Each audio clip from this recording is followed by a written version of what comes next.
যে একদল মানে অসম্পূর্ণ মস্তিষ্কের ছাত্র যারা প্রতিবন্ধীদের ওপর নানানভাবে অত্যাচার করছে। গত পরশু রাতে এখানে রাখা আছে একটি পা, মানে ভাঙা খাটের পা এরকম ছুঁড়ে মারা হয় এই আমাদের ফ্লোরের উদ্দেশ্যে।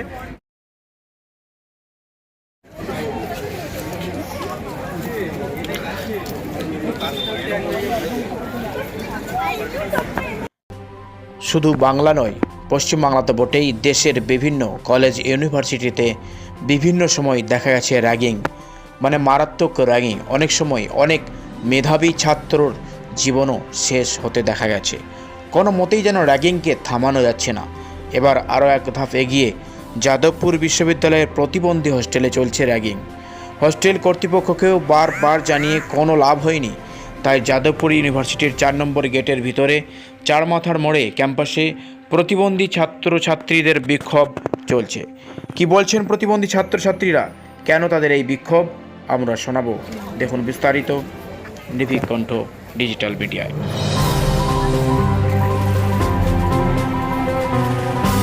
এই যে আজকে আপনার ক্যাম্পাসের ভিতরে রাস্তা বন্ধ করে বসে আছেন কেন?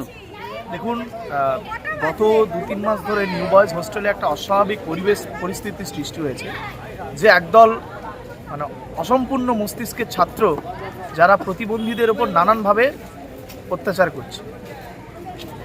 আচ্ছা, কি হয়েছে? এর ফলস্বরূপ গত সপ্তাহে একটা ঘটনা ঘটেছিল, যেখানে একটি প্রতিবন্ধী ছেলেকে কেমিক্যাল ইঞ্জিনিয়ারিংয়ের একটি ছেলে মানে হস্টেল সুপারের সামনে এরকম পুশ করে, এবং তারপরে সে ক্ষমাও চায়। আমরা ভেবেছিলাম হয়তো সব ঠিকঠাক হয়ে যাবে, তা হওয়ার নয় আর কি। গত পরশু রাতে এখানে রাখা আছে একটি পা, মানে ভাঙা খাটের পা এরকম ছুঁড়ে মারা হয় এই আমাদের ফ্লোরের উদ্দেশ্যে, এবং আমরা সেটা অথরিটিকে বলি।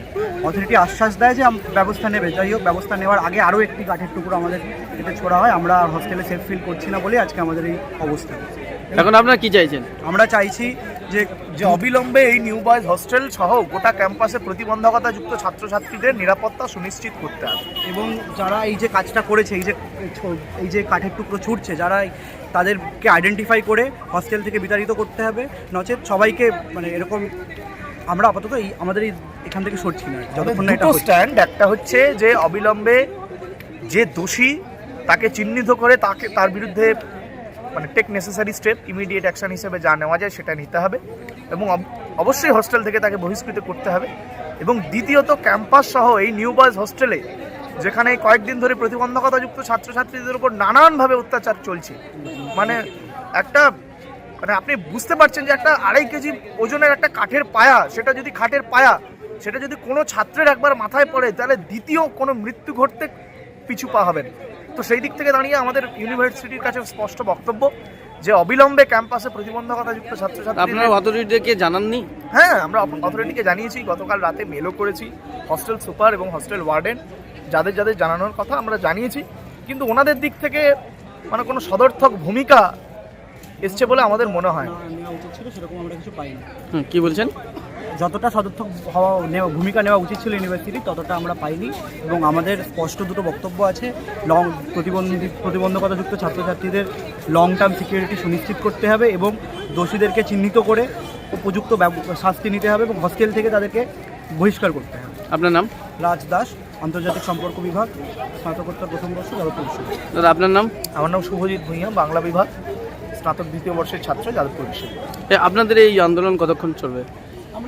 যতক্ষণ না বিশ্ববিদ্যালয় কর্তৃপক্ষ প্রতিবন্ধীদের নিরাপত্তা সুনিশ্চিত করবে, এবং যেই ছেলেটা এই সমস্ত কাজবাজ করছে, যে বা যারা, তাদেরকে দোষী সাব্যস্ত করে তাদের বিরুদ্ধে ইমিডিয়েট অ্যাকশন হিসেবে তাদেরকে হোস্টেল থেকে মানে বহিষ্কার করা, এবং যা তাদের পক্ষে যা নেওয়া যায় তা নেবে, ততক্ষণ পর্যন্ত আমাদের এই আন্দোলন চলবে।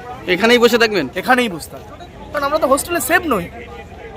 তাই আমাদের মনে হয় যে ক্যাম্পাসটাই আমাদের পক্ষে, এই চারমাথার মোড় এটাই সিকিউর, কারণ এখানে তো ফাঁকা জায়গা, চারদিক থেকে কোনো কাঠের টুকরো কেউ ছুঁড়বে না। সেই কারণে সিকিউরিটিও আছে এখানে, ওনারা ডে টু ডে ডিউটি করেন। এই কারণে আমরা এখানেই আমাদের কর্মকাণ্ড সব চালাই।